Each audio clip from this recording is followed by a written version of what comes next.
patró. M'agrada el carrer Bonaire i és allí on vaig néixer jo.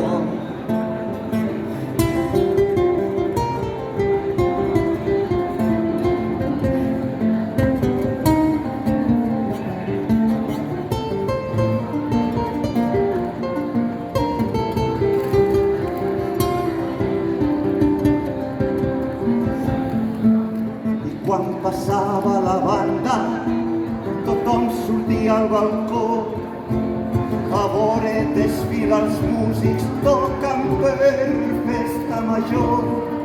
I a Daufí, quan retratava a tota la processó, no té nom de cavaller, ni de cap gran vencedor, ni de màrtir, ni polític, ni de sant ni de patró.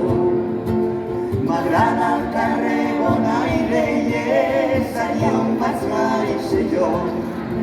De vegades t'arribava l'olor i la remor del riu, sobretot des del silenci d'aquelles nits de l'estiu en què podies sentir tot allò que estava viu.